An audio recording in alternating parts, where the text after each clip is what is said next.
To focus on Ondo politics. Prince, thank you so much for joining us. Now, let's talk about your economic blueprints for Ondo State before we get into your agenda for critical sectors in that state.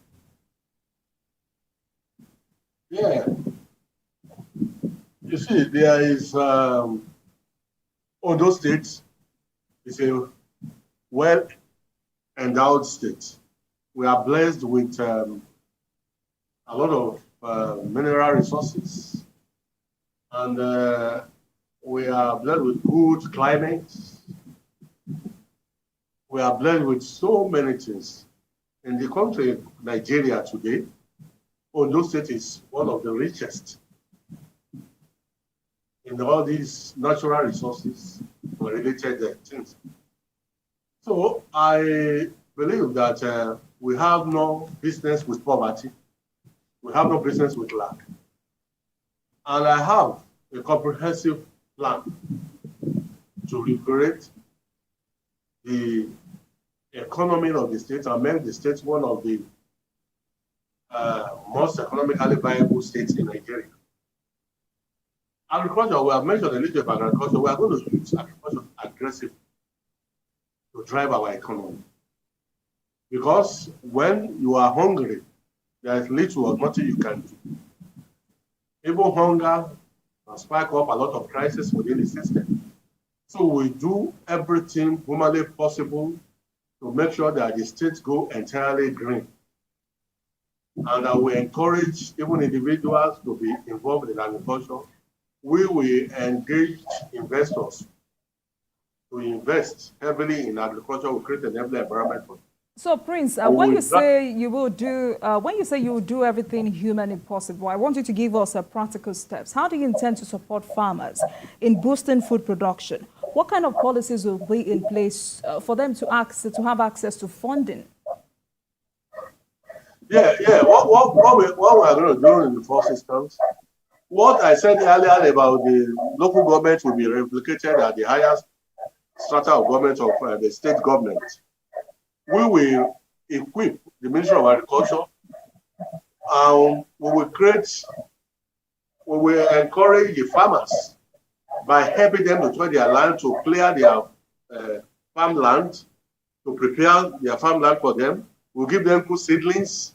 We encourage them to have to go into cooperatives so that they can access funds when necessary. And we will give them all the necessary chemicals for their product, for their crops. And we will encourage even the young people, young elements in the state to begin to develop interest in farming. We'll give them all the necessary encouragement that they need in terms of money, in terms of helping them to treat the land, in terms of seedlings and all that. We will encourage them. And for those ones that want to go into livestock, we will do the same for them too. So I'm convinced that if we do all this, it will be a very comprehensive thing that we cannot discuss all now. But we have a very massive plan, a comprehensive blueprint for agriculture that we want to go into our own green revolution. A green revolution that will have impact, that within a short period, everybody will know that there is a difference in the agricultural sector of the state. So there are lots we can do.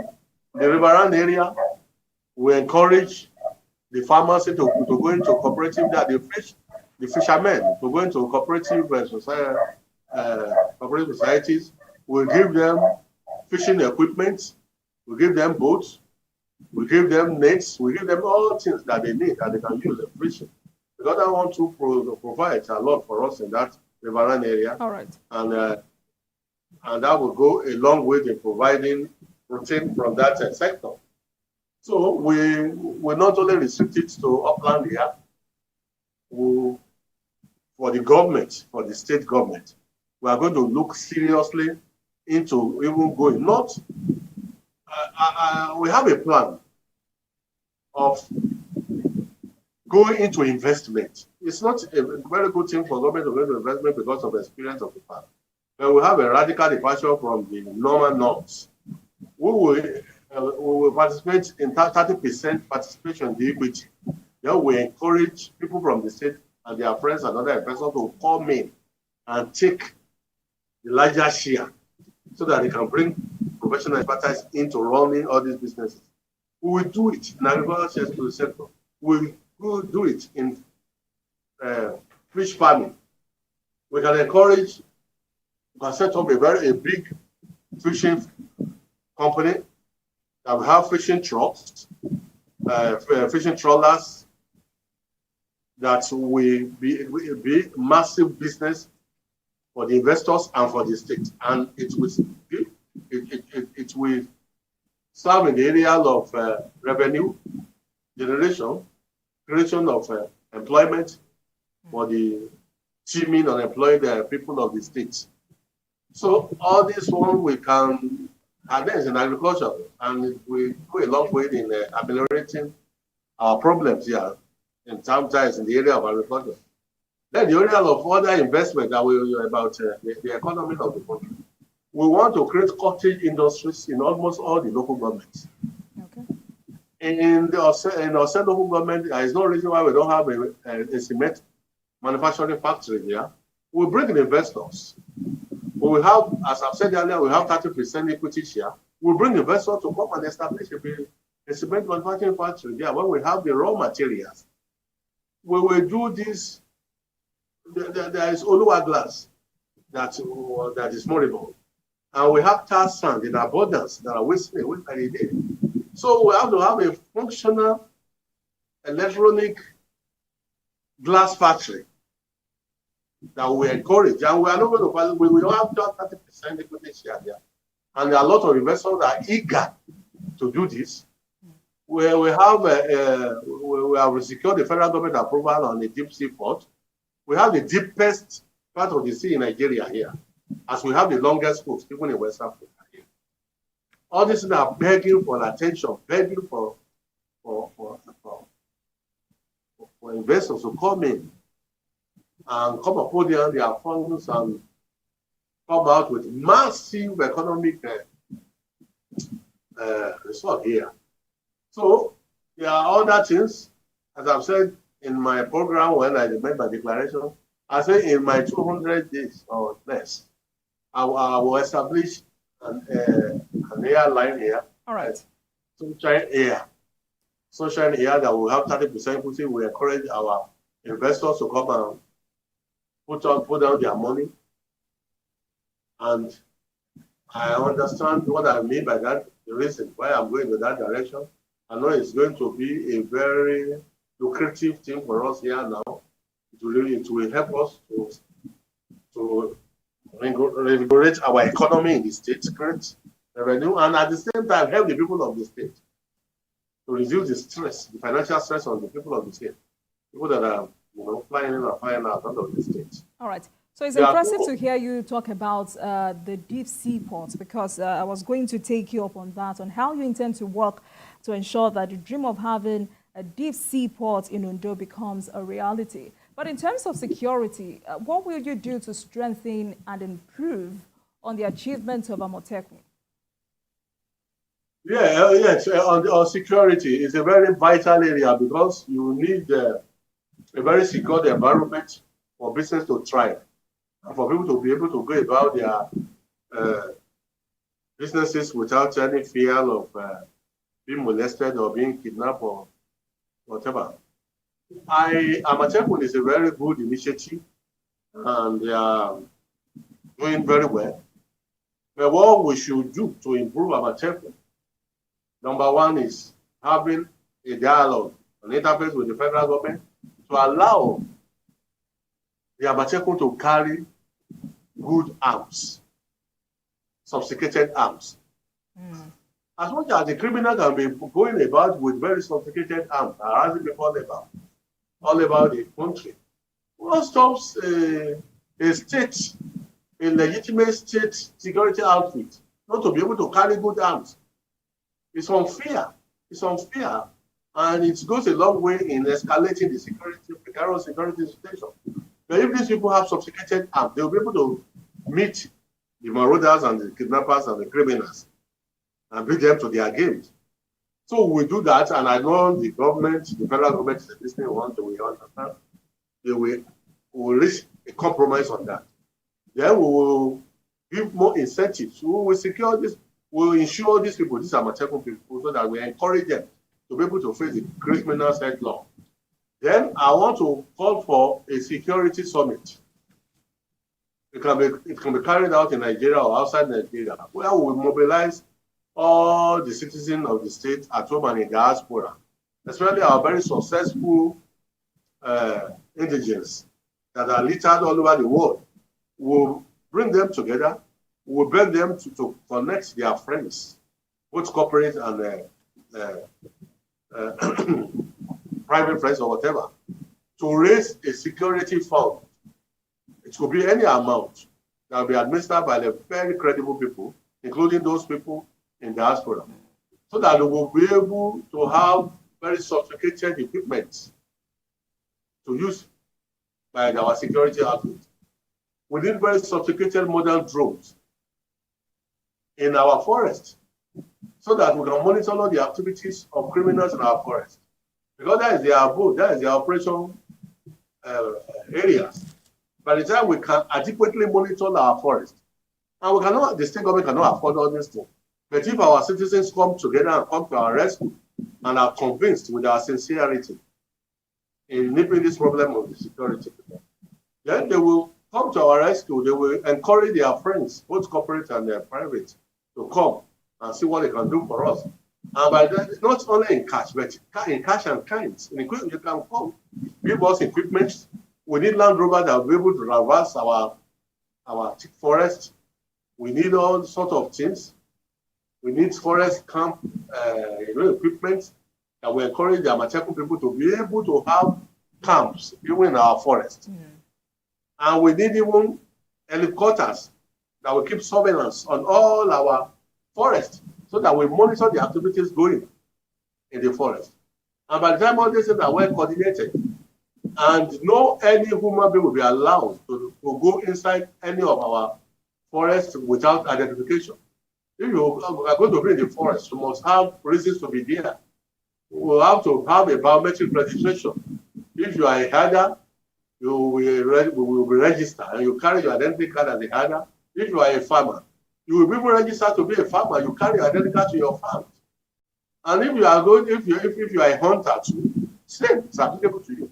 So anybody that has no identity or business to be in our forest will not be in our forest. And that will make it easier for us to pick out the hoodlum criminals just roaming about our forest. So I think when all these things are done, it will go a long way in ameliorating our security situation and reducing criminality within the state. And I know that this will work out, yes. Let's talk about education. But first, what is the number of out-of-school children in Ondo State? I don't have the statistics, but it's not a major problem in this part of the country. Although it could be better, but it has not been a major challenge for us. But in the area of education, we are going to lay emphasis, because that is one of the strongest points we have as a state. We are known to be well-educated people, and we just have to encourage this. We have to invest more.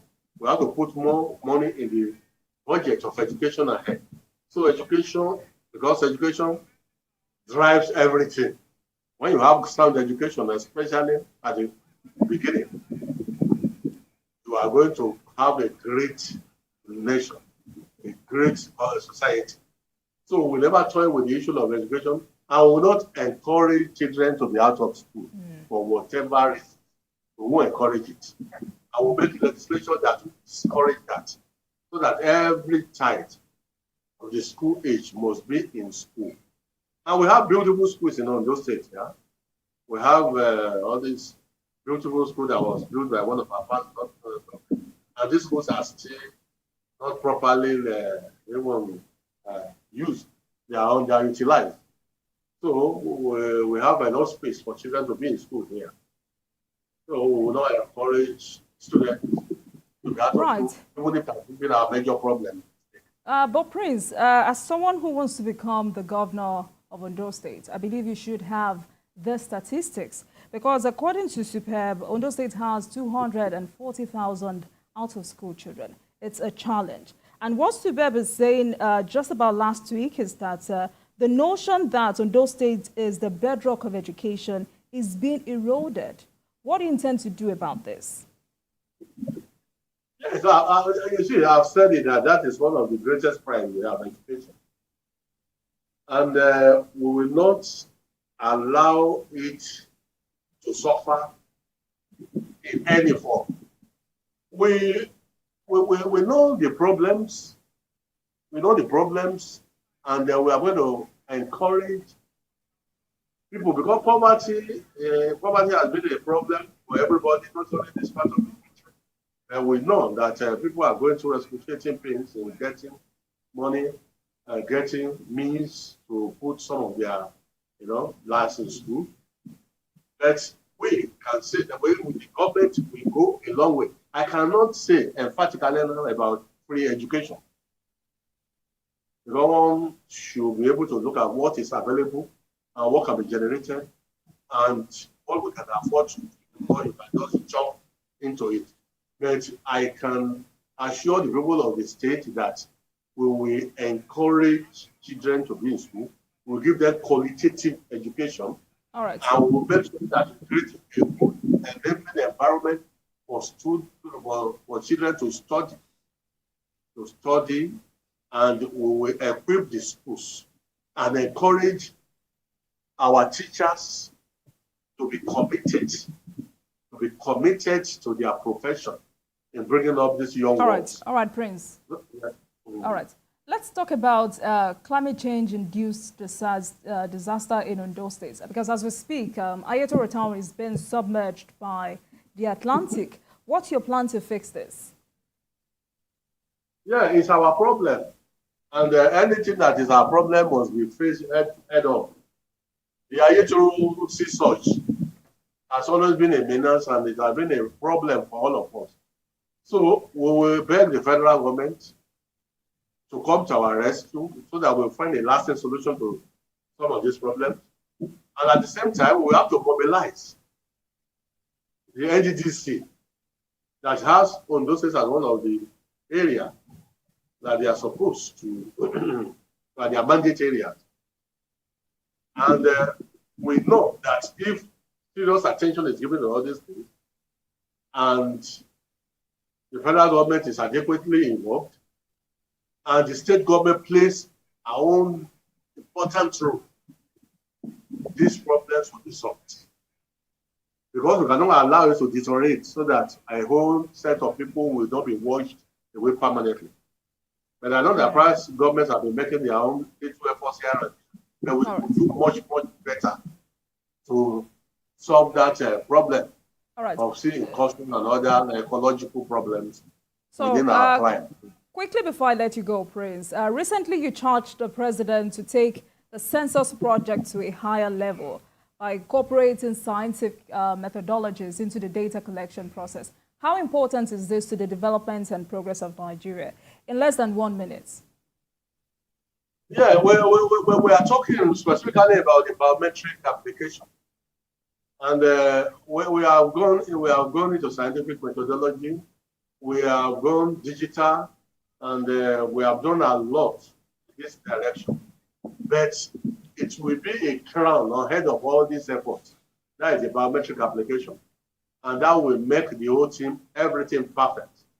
I know biometric application will give us the opportunity to have a very, very reliable, dependable head count. And the biometric application tool will encourage us to have the biodata that will be permanently, in our data system, that we can get at the tap of our fingers, and we'll get information about any Nigerian at any given time. and every other challenges that have been associated with past censuses, other the challenges that have generated controversy and other issues would be eliminated completely if we have a biometric application. So that may give us the opportunity of probably having one of the last censuses that we have, so that we will not be going through the ritual of a periodic census every time. We can just be updating our data. By the time we have a good census, a biometric census, we will discover that we don't need the ritual of census again in future. That's great. We will just be updating our data, and we'll get everything right. All right, Prince. So what's your final message to the people of Ondo State ahead of this primary election? Yeah, I will only admonish them to be peace-loving and to look very well, to look at the experiences of the past and the present, to use to forge a good future. All right. Through having the right person in the position. Thank you so much, so Prince. So that they will not make any mistake. All right. Thank you so much. From all of us here, we can only wish you the very best ahead of your party's primary election. We wish you the very best of luck. I've been speaking with Prince Diran Iyantan, immediate past Federal Commissioner, National Population Commission, Ondo State. Thank you so much for joining us this evening.